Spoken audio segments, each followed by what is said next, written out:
Welcome to NTD Newsroom. I'm Don Ma. President Trump cutting off all trade with Spain, this because of a decision Spain made amid U.S. operations on Iran. And President Trump is directing the U.S. Development Finance Corporation and the U.S. Navy to provide assurance and security for ships through the Strait of Hormuz. President Trump reveals Israel struck the very building where Iran was reportedly choosing a successor to Ayatollah Khamenei as U.S. forces hit more than 1,700 military assets and embassies brace for imminent attacks. The first major primary elections of the season are underway. Today, voters in Texas and North Carolina picked their nominees for the 2026 midterms. Homeland Security Secretary Kristi Noem testifies before the Senate Judiciary Committee. Noem's testimony comes as congressional Democrats demand that DHS overhaul its immigration enforcement tactics.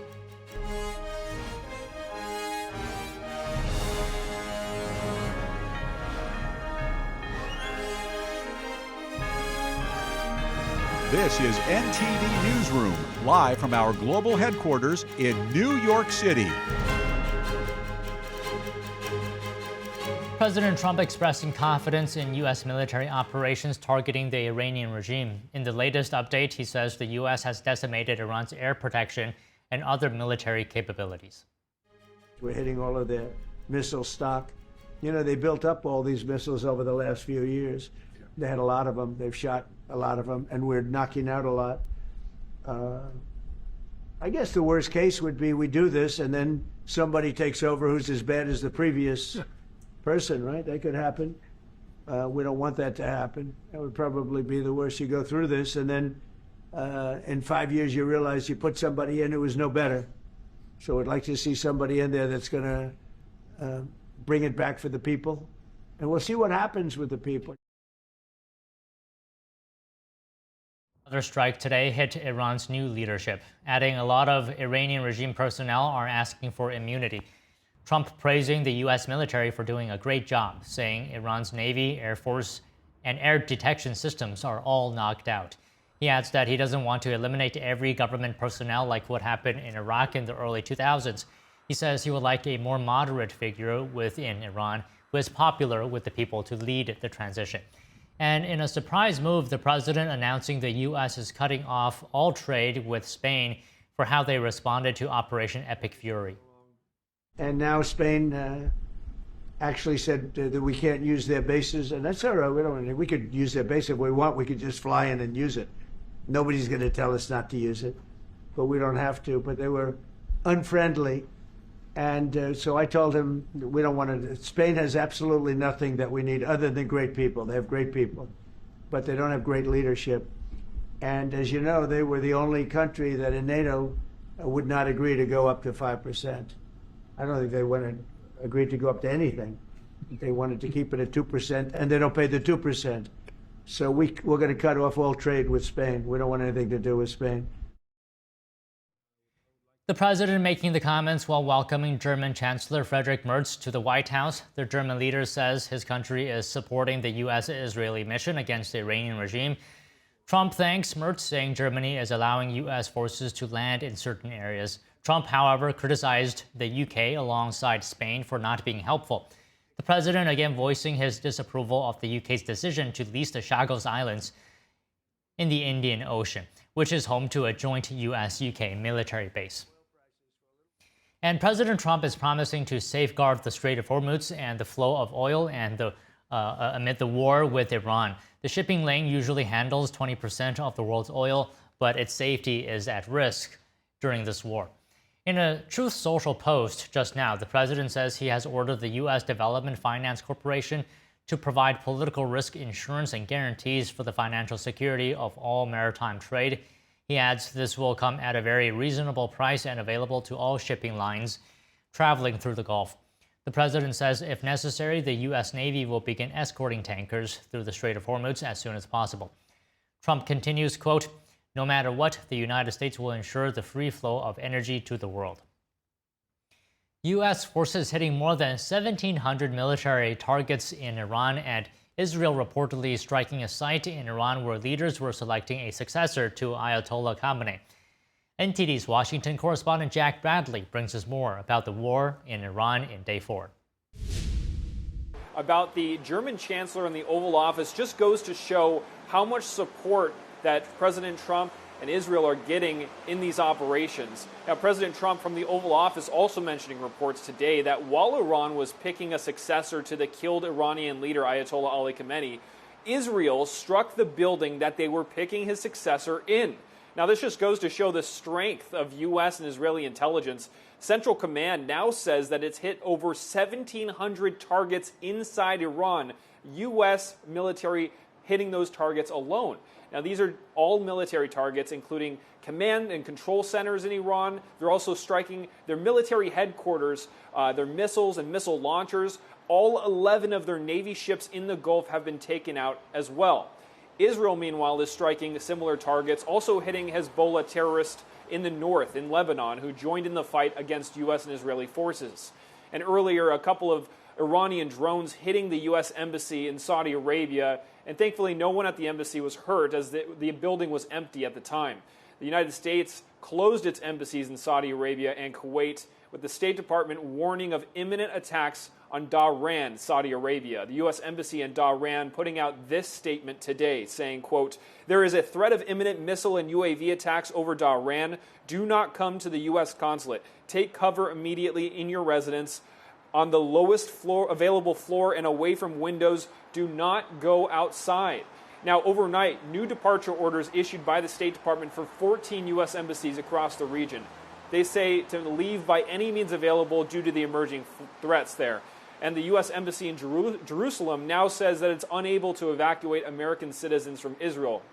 But now, the latest, we have the State Department saying that it's preparing military and charter flights for Americans who want to leave the Middle East. That's as more airports are shut down, making it difficult for them to leave commercially.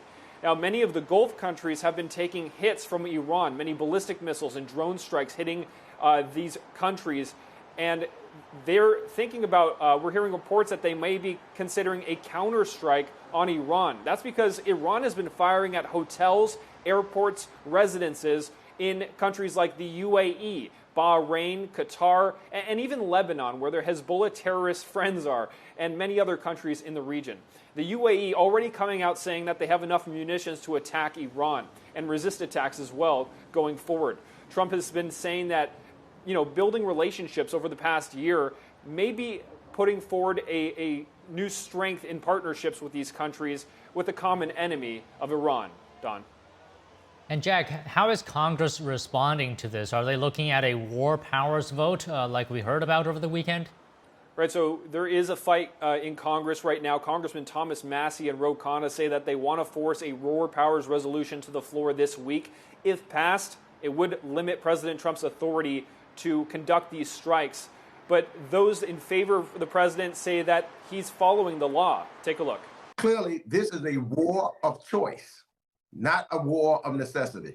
The idea that we would move a War Powers Act vote right now, it will be forced to the floor, but the idea that we would take the ability of our Commander-in-Chief, the President, take his authority away right now to finish this job is a frightening prospect to me. It's dangerous, and I am certainly hopeful, and I believe we do have the votes to put it down. Now, that war powers resolution is unclear if it will have enough votes to make it through, as the Speaker just said that it may be shut down. Don, back to you. Okay, Jack, thank you. Joining us next to discuss this now is Rex Lee, cybersecurity advisor at MySmart Privacy. He has advised major corporations and government agencies on matters of cybersecurity and tech espionage by the Chinese regime. So, Rex, thank you for joining us, as always. Can I just get your general thoughts based on what you heard Secretary Rubio just said? Well, there seems to be this debate that there's been different narratives. We think they have nuclear weapons. We think they don't. Israel was going to attack them, so we needed to attack them beforehand. With that being said, I have no idea what intel they have, and they have no obligation to share that with the public at all. But, I'm just kind of curious that, did they have a nuclear weapon that they could launch a nuclear attack immediately within the next 2 weeks to warrant us preempting them? I don't know. I don't have an answer to that question. The one thing that concerns me about the whole thing is that there didn't seem to be a lot of planning to get all of the U.S. citizens and all of the other foreigners evacuated before an attack at this level. And now you have hundreds of thousands, if not over 1 million people, including Europeans and Americans and foreigners all over the world, that are trapped in the middle in the crossfire with no place to go. They can't go to the consulates or the embassies because they're under attack. So you have a large populace that have been caught in the middle of this.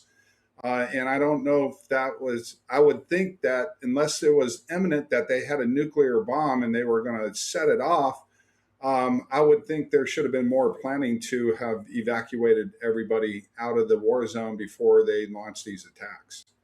Well, Rubio said in that press conference that this past weekend gave the administration the highest chance, highest probability of success in this operation.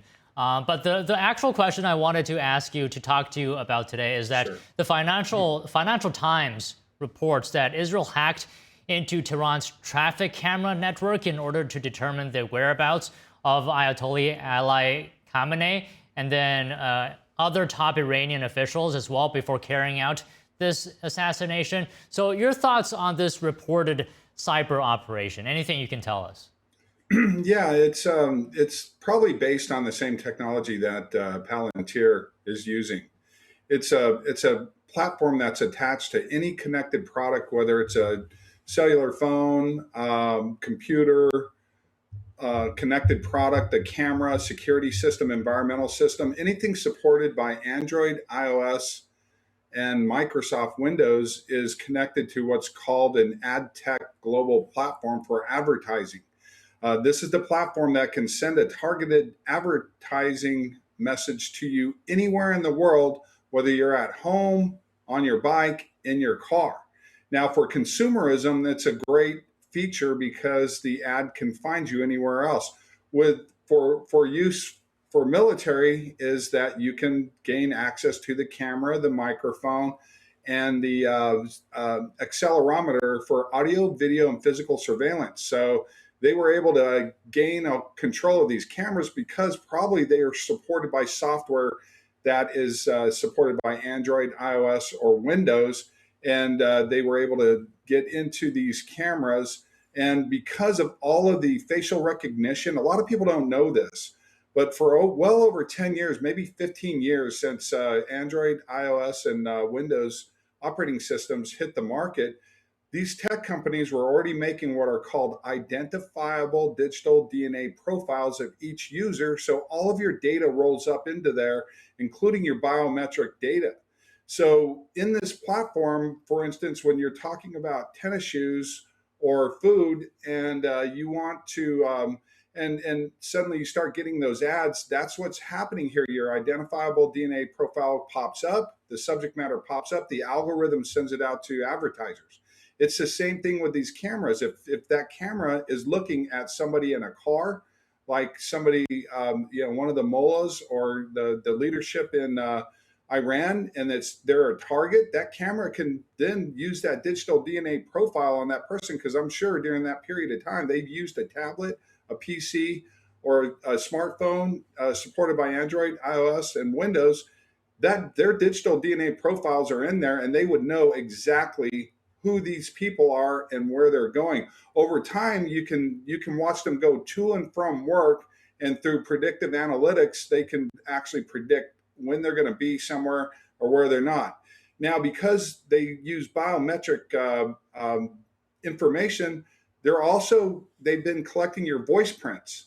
So if I don't have my camera with me or my device with me, and I'm walking down the street and one of those street lights sees me, again, through that digital DNA identifiable profile, they can recognize my face. If they don't have a clear view of my face and I go into a bar and there's a Android TV in there and I start talking to somebody, then they can recognize my voice print. So you don't even need your device or a location tracker on there. I'll give you one other example. A message went out to everybody in the region, American citizens, as well as the military, the politicians, the ambassadors, all the government employees to turn their location services off due to this tracking technology, because China and Russia are in those cores.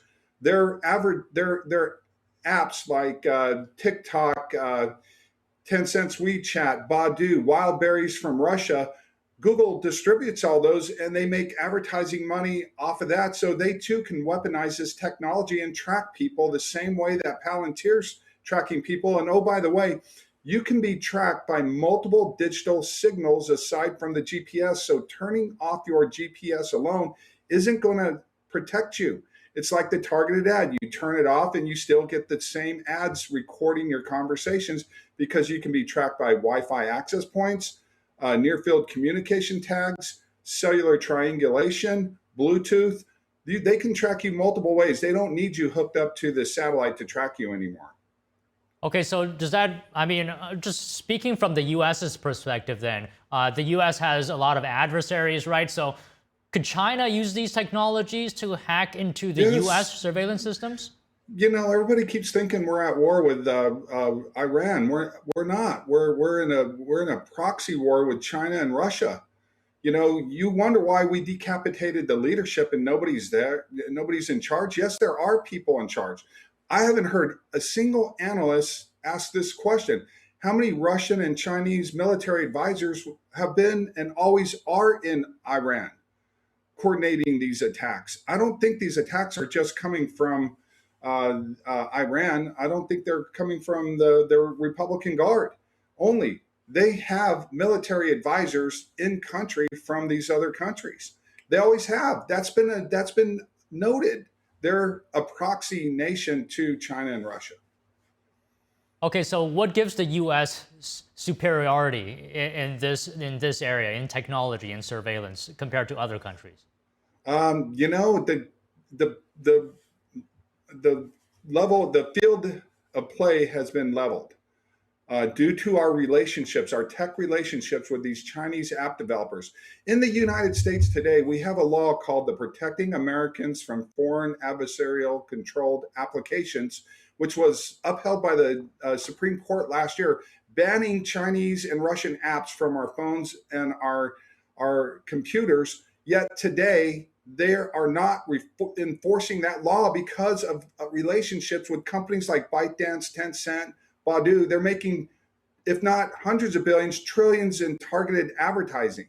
So the Trump administration kept telling us, well, we're not going to enforce that law until we cut a deal to own TikTok in the United States with Oracle. Well, we've done that, and they're still not enforcing the law. And oh, guess what? ByteDance still owns 19% of the new TikTok USDA JV partnership with Oracle. They own 19%, and they own 100% of the algorithm that was identified as a national security threat. And ByteDance puts that in all of their other apps and platforms, including their social media platform, Lemonade, that Google, Apple, and Microsoft continue to distribute here in the United States. So this idea that we're in an AI arms race with China is false to me, because we're still sharing our AI IP for their AI embedded apps and chatbots, DeepSeek AI, Alibaba Quinn, and everything else. We're still distributing that. That is absolutely, during a time of war with a proxy nation to China and Russia, a national security threat that needs to be addressed by our government. Okay, those are great points, Rex. I just have one more question here. You know, China's surveillance state is, I would say, I mean, maybe you don't agree with this, maybe you do. It's more superior than the US's, or that there's more cameras in China monitoring its citizens. So if that is the case, Rex, could the US did what Israel did to Iran, that if the situation arises, could the US use China's surveillance state against it? No, they can't, actually, because of China's civil military fusion program. However, I would disagree with you that the average American has 2 or 3 hot cameras around them all day between their tablet PC, their smart TV, their computer, their car, when they go to work, using their PCs at work. We have smart street lights now with cameras on them. we're surrounded by as many cameras, but the surveillance architecture that's used in China was actually built by AI IP from these United States tech companies. They just simply cloned what these tech companies did with our smartphones, tablet PCs, and connected products regarding targeted advertising and surveillance and data mining business practices and technologies that are embedded in our phones. It's an exact replica built on our own IP, and U.S. companies made billions, if not trillions of dollars in profits as long as they're doing business in China and allowing the U.S. government is allowing these same tech companies to distribute Chinese surveillance and data mining apps, AI-infused products, chatbots all over the world, including Russia's as well. So this needs to be addressed by the United States of America, our government, immediately. And I just wrote a report based on threats posed by civil military fusion programs that I submitted to the NSA, DHS, S&T, the FCC, and other agencies that had asked me to author this report. And I've already sent it to the government. As a matter of fact, I've been doing that all day. I've been going back and forth with people from these agencies all day. It's a scary world, Rex, but thank you for speaking with us. I could ask you next time, this is a topic for next time, but how do we protect ourselves, right? Great speaking with you today, Rex. Thanks again. Thank you. Bye-bye.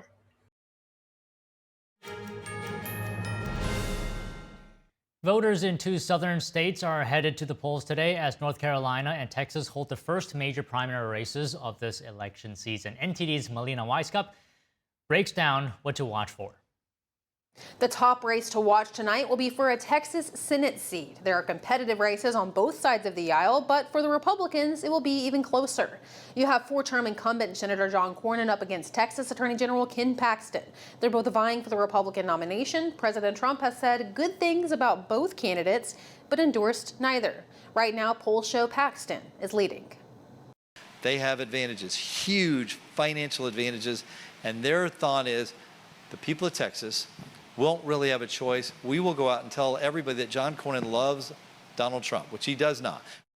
And on the other side of the aisle, you have Democrats once again pushing to win a Senate seat in Texas. We have Congresswoman Jasmine Crockett up against State Representative James Tallarico. If you have voted for Democrats, but you're tired of Democratic politicians always folding, you've got a place in this campaign. But whoever wins the Democrat primary will still face an uphill battle because no Texas Democrat has won a statewide election since 1994.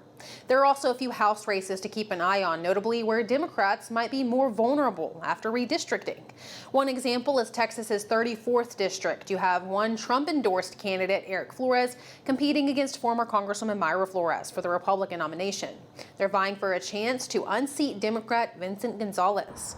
As for North Carolina, the big race to watch in this state is in District 1.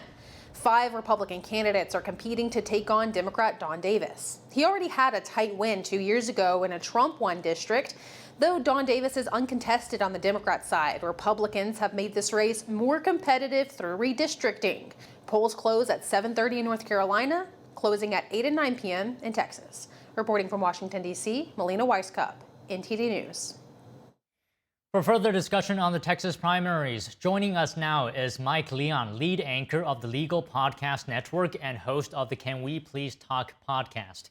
And we have Tony Kinnett, national correspondent for the Daily Signal and host of the Tony Kinnett Cast radio show and podcast. So first of all, good afternoon to you both. Tony, I'll start with you this week. Can you just give us your thoughts, your opinions on the Republican candidates?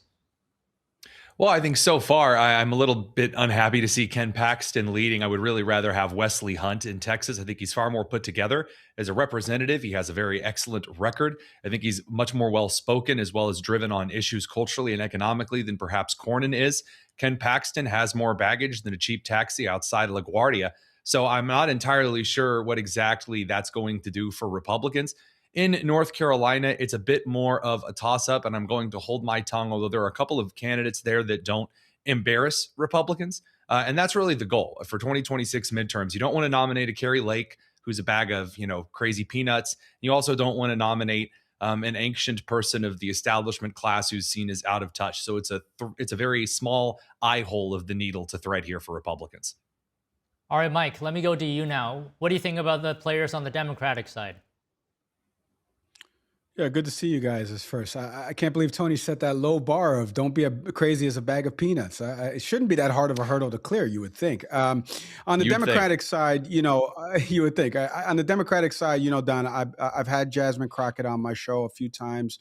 I've known her camp pretty well over the last couple of years. And Tallarico obviously has not really in state politics, has not really come out of the woodwork, but he's really obviously grown to prominence. And he's done some things that, I echoed in the 24 campaign cycle that Trump did in terms of going to some of these non-traditional places to get your message out, right? He did an episode of Surrounded where he spoke to 20 voters that were potentially maybe going to vote for him, maybe going to vote for somebody else. And that got hundreds of thousands of views. He did other, interviews on Joe Rogan's show and things like that to get his message out there. And he's seen more as a moderate Democrat, whereas Jasmine Crockett has more of the viral moments. But I think a lot of people don't know Jasmine Crockett's background as an attorney. They just see her and some of the exchanges she's had with MTG, but they don't really know how she's won her district, how she was endorsed previously by some of the big leaders out in the state of Texas before her district obviously got a little gerrymandered there. So there are some things that I think a lot of people don't know about Jasmine Crockett that they're going to potentially find out over these. Well, they've been finding out since early voting started, and now that they're finding out today at the ballot box, that I think either candidate will make a good choice for the Democratic side. It'll definitely clear Tony's low bar of don't be crazy like a bag of peanuts. And I think Tallarico will for sure give a little bit more of that moderate feel to the people that are a little bit upset with the direction of the country, tariffs impact, the economy, things like that could potentially in a general vote for a Democrat for the first time. I don't see it, but there are more registered Democrats in the state of Texas than there are Republicans. I'm just reading Tony's expression there. I don't know if he feels so sure about what you just said, Mike. So, Tony, then let me ask you, what do you think about the chances a Democrat could flip a Senate seat in Texas? So the question here is who are the Democrats going to put up against Ken Paxton? And unfortunately, Jasmine Crockett, whose legislative record is atrocious, who participates in a brand new Ebonic accent every week that's disgraceful and disgusting. As I talked to one producer who said it had worked on the Tyler Perry things, we wouldn't even use a caricature of her because of how gross and just out of place that would be to individuals. She's a despicable individual who, again, blamed white supremacy on the disgusting terror attack of the pro-Iranian terror attack in Texas. Just despicable. Tallarico, I would push back a little bit slightly on the suggestion that he's moderate and suggesting he'd fight against Republicans. In that clip that was played, he's very pro kind of the young progressive route of getting rid of the Democrats who understand maybe shutting the government down isn't useful. He's running as a very far progressive, and he's doing it with a Pete Buttigieg kind of bat. I don't know if either of those have the tool to take down Ken Paxton. Now, again, I don't believe that running a Beto O'Rourke campaign for the 8th time in a row is going to be effective. Maybe Ken Paxton is a weak enough candidate to do it. I don't know. Texans don't really care for the school marmy progressive crazy, and that's really what both of those candidates offer. I think that Roy Cooper's got a better shot in the North Carolina Senate race, for example, because at least he knows how not to get out there and, well, not trip on that low bar of not being insane. So, Mike, Democrats haven't won a Senate election in Texas in almost 40 years. Is this year the year? No. I mean, you get what you vote for, Don. It's real simple. Like there are more registered Democrats in the state, like I mentioned before, but folks in the state, for some reason, want to continue the same Ted Cruz hopping on a plane when things get a little rough in the state of Texas type of politician. Ken Paxton, like Tony mentioned he's got more baggage. I'm about to go to LaGuardia in a week or so. He has way more baggage than I pack for. If you can't beat a Ken Paxton in this type of election, to Tony's point, you're never going to beat one, because Ken Paxton has his own issues with respect to some of the things that he's done, not only as AG, but some of the things in his own personal life that I won't even talk about here. I don't want to necessarily push back, because I don't want to defend Jasmine Crockett or anything like that. I think there is such a thing as code switching when you're talking to one audience versus talking to somebody else. The Tallarico stuff, James Tallarico would tell you he is not a progressive. So I don't know if he would characterize that, or anybody from his campaign, or even people that have worked with him in the state legislature would characterize him as that. I think he's trying to run more as almost a center left type of person that could potentially unify the understanding in the state of Texas of like, we do have a Second Amendment. You do have to have, access to your gun. But also, like, we've had failures from law enforcement in Uvalde. We've had failures from mass shootings that have happened in Texas all throughout the different times under AG Ken Paxton, under John Cornyn, all of these different things. I want to try something different. So I want to balance that line of your Second Amendment rights not being infringed upon by also countering that we should have red flag laws on the books in the state of Texas. Like, so I think there are some people out there, and maybe I have no friggin' idea, Tony, to be honest, and Don, to be honest with you, because they haven't won since '94. So you asked me a question, but the math doesn't math. So we haven't seen a Democrat flip it. And if you can't flip it against a Ken Paxton, it's never going to happen. So Tony, can I ask you about what indicators you're looking at? What is the margin that the GOP side that the candidate needs to win by to make you as comfortable as you can about Republicans maintaining the Senate seat? Any other indicators you're looking at? Oh, I mean, the main indicators, I think, less on a margin here is what's said after the campaign, between now and between the end of the campaign season. I mean, Beto O'Rourke tried to get out there and do, again, kind of a flamboyant campaign. Colin Allred tried the exact same style. It didn't work. The kind of more been in the Senate style of Cruz and Cornyn, where they shrug off attacks. Ken Paxton's more reactive. So no one snatches defeat from the jaws of victory quite like Republicans in major elections. So again, as Mike alluded to in his personal life, things that I find particularly abhorrent. Again, why I would have much preferred seeing Wesley Hunt at the particular top of this ballot. That's not going to happen. This is something that I think I can't be as comfortable here. Perhaps maybe in the same way that I might say in California, there are some elections I'd really like to see some Republicans win, and they're just not gonna, because that's just how things are done in California as opposed to Texas. And it's the math not mathing in a case, because people believe rotely here that for example, Mike brought up the things that Tallarico believes that might be more appropriate for a moderate Texan Democrat to believe, but he's not running for a state office. Like, he's not going toe to toe with Abbott. He's running for the Senate to impose a national will from the Texans' perspective, which is a bit of a mismatch despite Tallarico. And that's what he draws. But Mike's absolutely correct. That is what he portrays to Texans. So there's a little mismatch. It's, why are you running for that position? Why now? Why move from the state legislature and then jumping all the way to the Senate? You got to rally people to come out in the midterm year. And this is just, I don't know, political oatmeal drudgery. I don't know if there's a better way to say that. I certainly can't come up with one. So, Mike, you said earlier you don't believe that Democrats could win this Texas midterm Senate election. So why do you think there's a narrative that Democrats have a shot here? What do you think is the biggest reason Democrats say they can flip this seat in Texas? Is it the polling numbers? We're seeing reports of Democratic early voting outpacing previous elections. What do you think? Yeah. No, I mean, well, first off, the math is mathing. I just mentioned there's more registered Democrats in the state of Texas. What happens is that a lot of these people don't turn out, right? Like it just happens. If you look back at the margins that Beto lost year over year, or 2 year over 2 years, excuse me, like when the analysts overanalyze those races and they see the margins decrease, the first instinct is we got to turn more people out. Yeah, that's great to turn more people out, but you also have to have a candidate that kind of lines up, to Tony's point, with like the directives of the state holistically, right? So I think the one thing I will say about the Senate seat, and you were asking Tony about factors, the biggest factors that I'm looking for with respect to if they could win is really what's happening right now. I mean, don't take my words for it. Matt Walsh is on Twitter saying that we shouldn't be invading Iran and we shouldn't be, doing regime change, which the president ran against.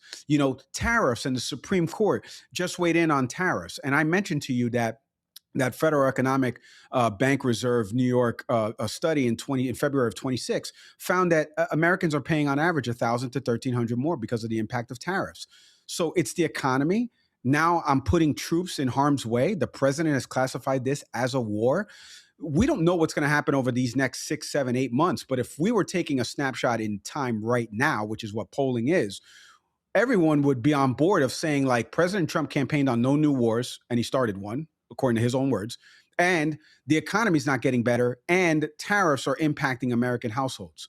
this guy's running for, again, Senate at the national level. Those are things to champion. What I'm going to do differently from predecessors that have had the seat, that have been, intertwined with Republican politics. Do you want something different than that, Texans? Come out and vote for me. I think Tallarico offers a little bit more of, I guess, the old Joe Biden of like the negotiation, let's meet in the middle type of politician. Crockett is kind of seen sometime to Texans as, she's just way out there. And I've only seen her viral clips, and she's on every other news program that, starts with an M, an S, or a C, or an N.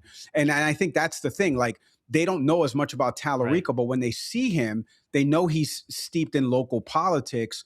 And so this could be somebody that could appease to them. So I think it's a mixture of things. But back to what you were asking, Tony, Don, I think the factors really have to play out of what's happening at the national perspective. Right. Okay, I wish we had more time, Tony. Mike, to explore what you said, but we have to leave it there for today. Thank you both for speaking with us. Thanks, guys. Thanks, guys. The Iranian women's soccer team appears to be showing solidarity with the people of Iran longing for a future without the oppressive Iranian regime. During the Monday night opening ceremony of the AFC Women's Asian Cup in Australia, the women's team refused to sing the Iranian national anthem, what's being interpreted as a protest against the regime. Joining us now is Shahrzad Ghanei, publisher of the Epoch Times Persian edition. Shahrzad, thank you for joining us today. So first, let's take a look at that moment in this clip.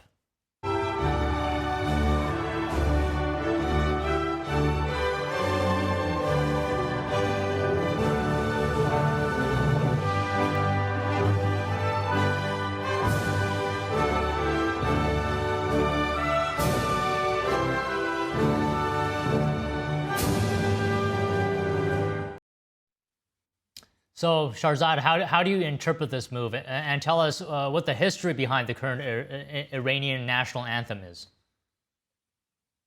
I would say they are patriotic athletes because Iran's true national anthem is different from the one that was being played right now.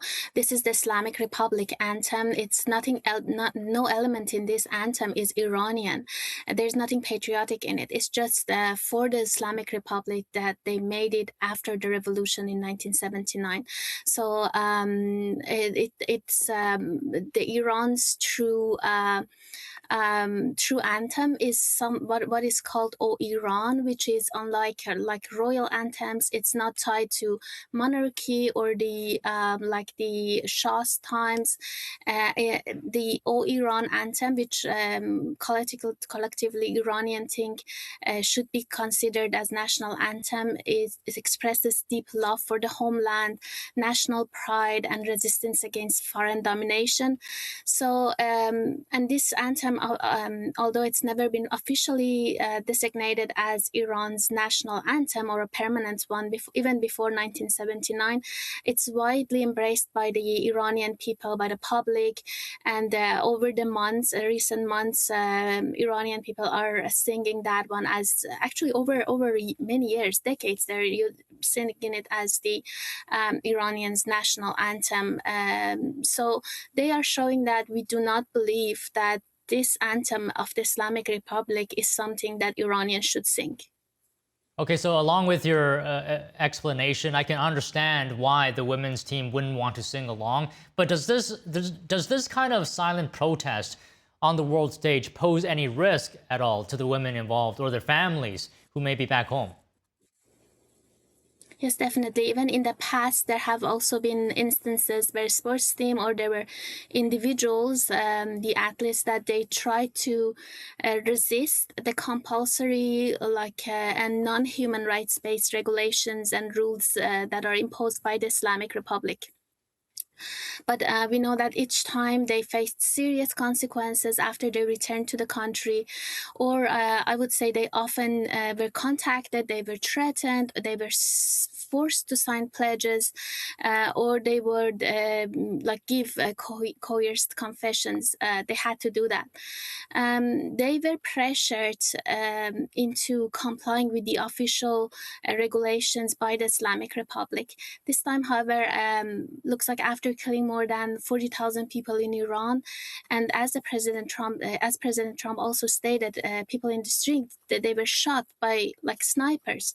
They were using live ammunition. So these young athletes looks like they no longer have that fear. It's part of like a collective movement. So with that being said, what kind of hope do you think this protest by the women's soccer team give Iranians, especially Iranian women suffering under the dictatorship? Yeah, so again, it's a collective movement. It's happening one after the other. So after these mass killings, it was different people inside Iran. They said, okay, we no longer want to be a part of the Islamic Republic in any way.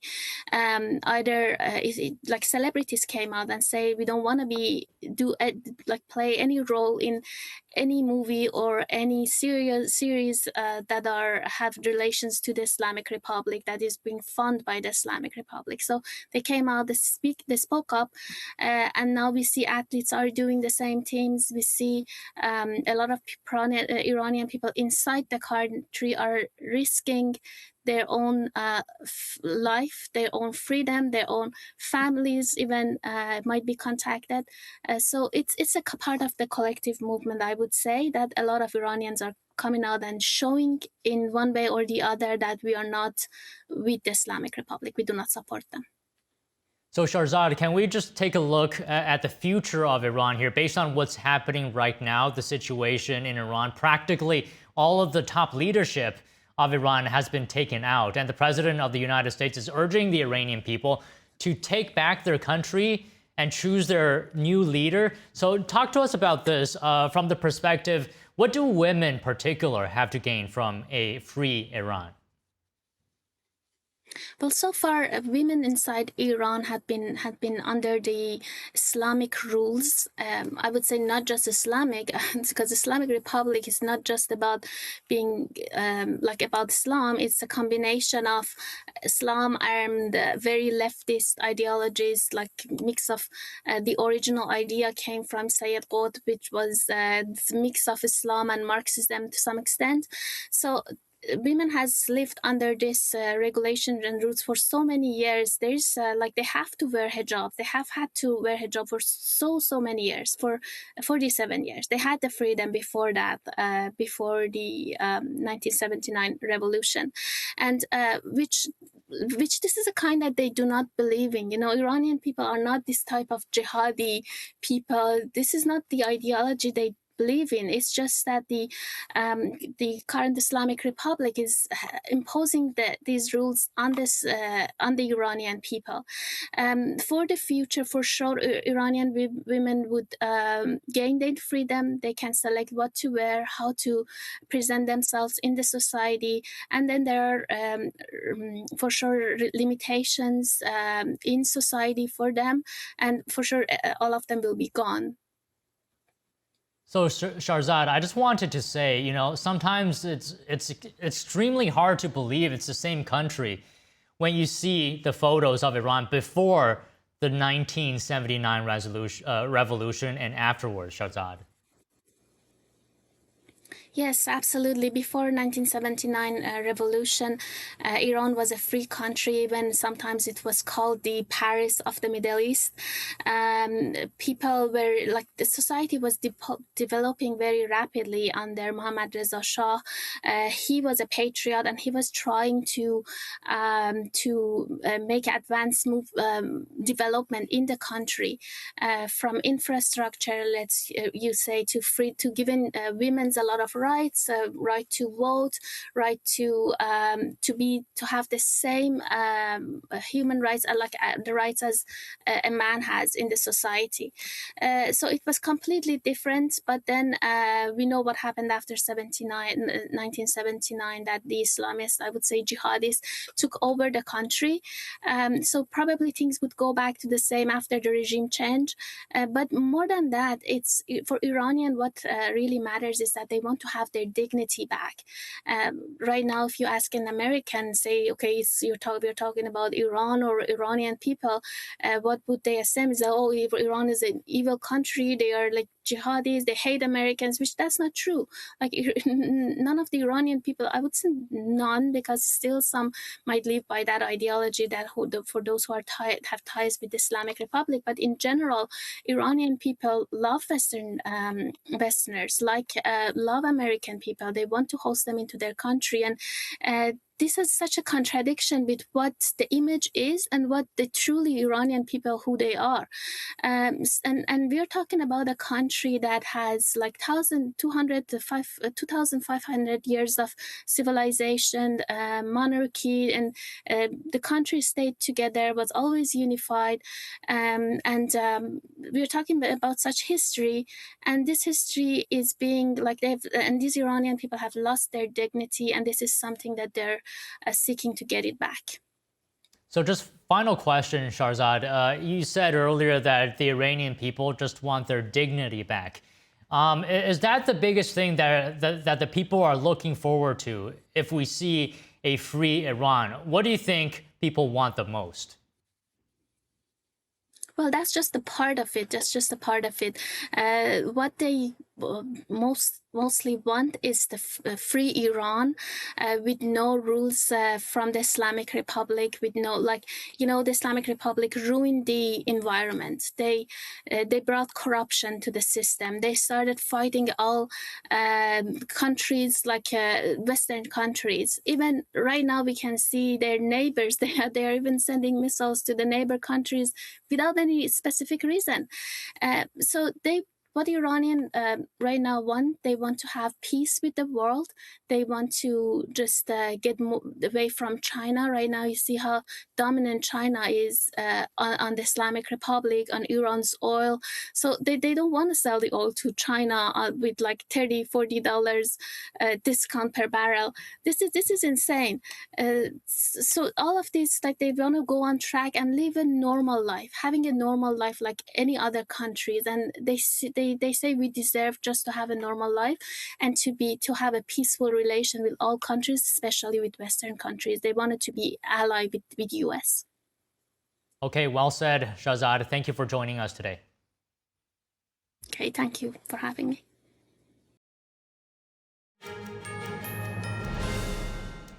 What kind of military equipment is the U.S. bringing to the battlefield against Iran? U.S. Central Command says it's deploying drones, nuclear-powered aircraft carriers, and more. NTD's Jason Perry breaks down some of the U.S. military assets being used in the war against Iran.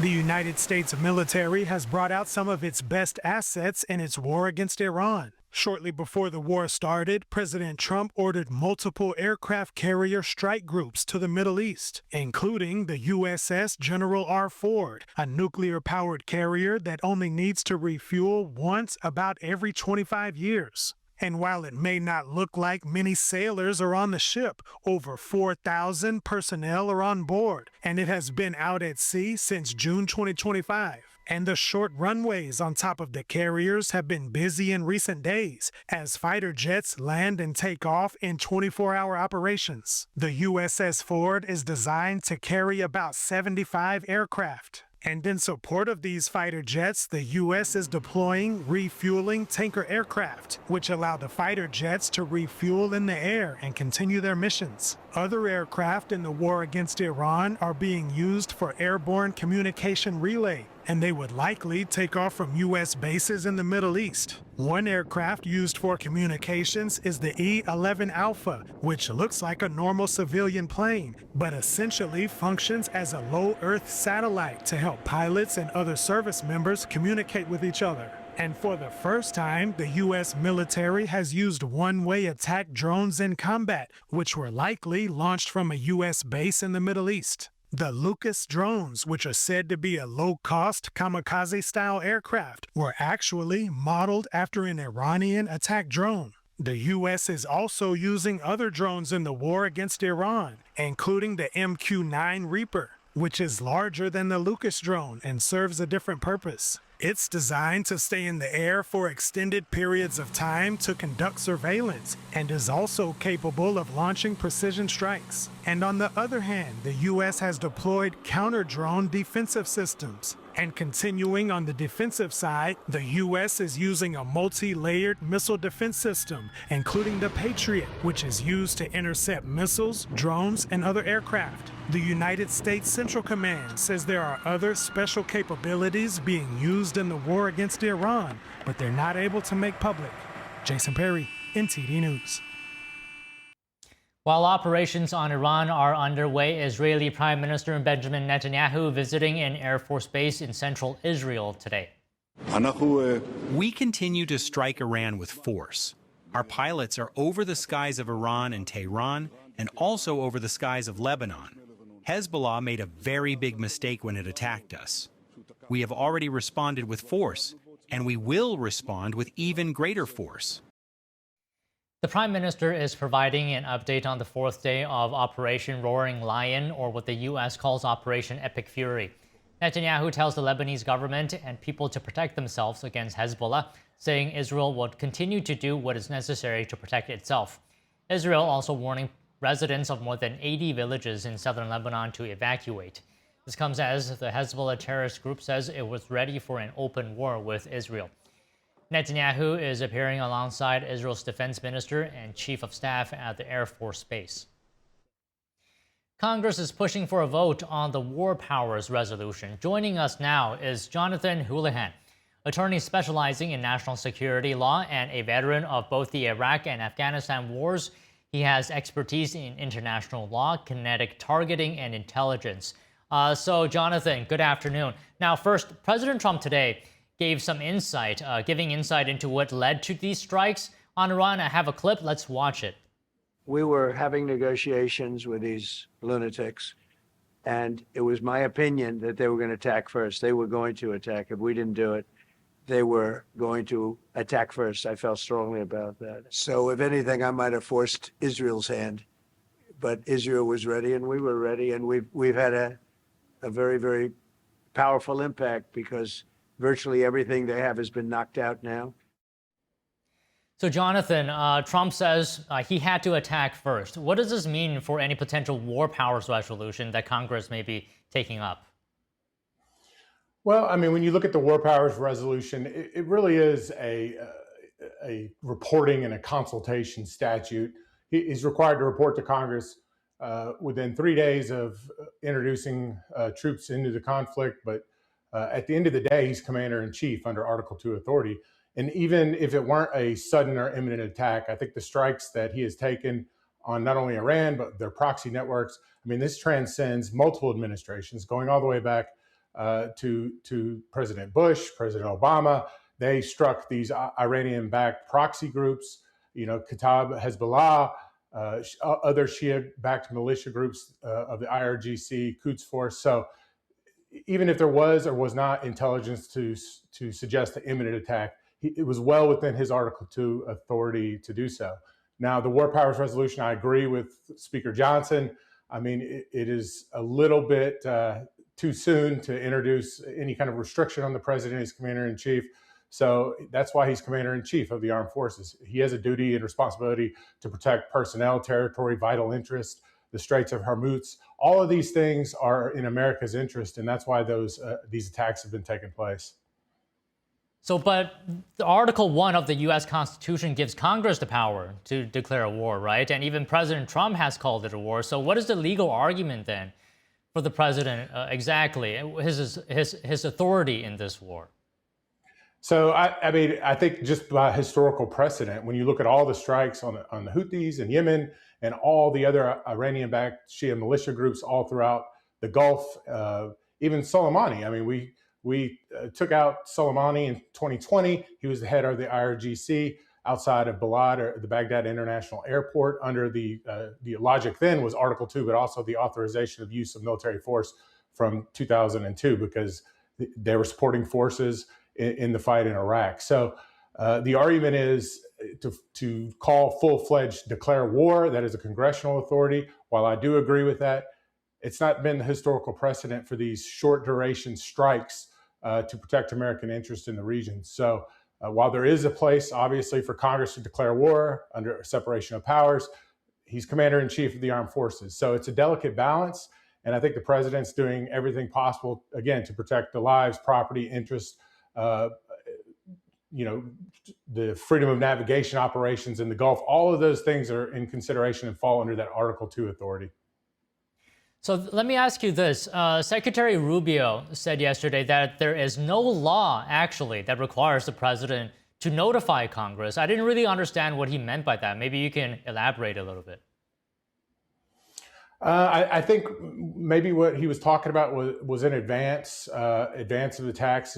Like I said, it's a compliance statute, the War Powers Resolution. He has to notify Congress within 2 days, 48 hours of introducing those troops into hostilities. So there's no advance notice required. Obviously, that's a security issue in Congress. Who knows, as far as the classified information, how it gets leaked out, that puts troops at risk, especially when you're talking about flight operations. All of those things can be at risk if you notify Congress in advance. So that's why it's a 48-hour notification after introducing hostilities to protect American lives from conducting those military operations. So let's talk a bit more about the War Powers Resolution. How much power does it actually give Congress to check the president? I mean, what are the consequences if it's passed? Well, if they pass it, they can restrict troops. I think this draft that I saw would be to restrict troops or continue operations after 30 days of it passing. But again, it has to pass both chambers, the upper and the lower, Senate and the House, and then the president can just veto it. So they definitely don't have the votes to override a veto. So at the end of the day, they can restrict the president from introducing further operations. And they would use the power of the purse, obviously, to do that. But I don't see it. They don't have the votes. I don't think they have the votes for the resolution. And I definitely don't think they have the votes to override a veto, which President Trump would certainly veto any kind of resolution restricting his operational authority as commander-in-chief. Okay, just one last thing on my mind here, Jonathan. President Trump said today that if the U.S. didn't attack Iran first, Iran would have dealt a blow to the U.S. Now, I'm thinking if this is true, if this situation is in fact the case, does that give different powers, new powers and authorities to the president? Well, I think he's responding to, I've seen some of the constitutional analysis out there from the Brennan Center saying that he can't use his Article 2 authority unless there's a sudden attack or imminent threat, which is actually not true. Again, if you go to the historical precedent, look at President Biden. I mean, he struck targets in Yemen, in Syria, and these were all Lebanese Hezbollah, Kataib Hezbollah, all of these Iranian-backed Shia militia groups. These are all proxy networks of Iran. That's what's not being articulated. Even though there's a geographic border and we're striking the heart of the Iranian leadership, we've been using this authority under Article 2 and the authorization of use of military force in the region since really 2002, 2001. President Bush has done it. President Obama has done it. Trump did it in his first term. Biden did it. Trump's doing it again. Again, the span and scope is a little broader, but I think what President Trump is really trying to do is fix this problem set and not just kick the can down the road to the next administration where Iran will continue to fund these Shia-backed militia groups, export terrorism around the world, and continue to be a national security threat to the United States. So he really is taking this serious to fix this problem set for at least the near term and hopefully the long term. Okay, I think that about covers it. Well explained, Jonathan. Thank you so much for today. Thank you so much.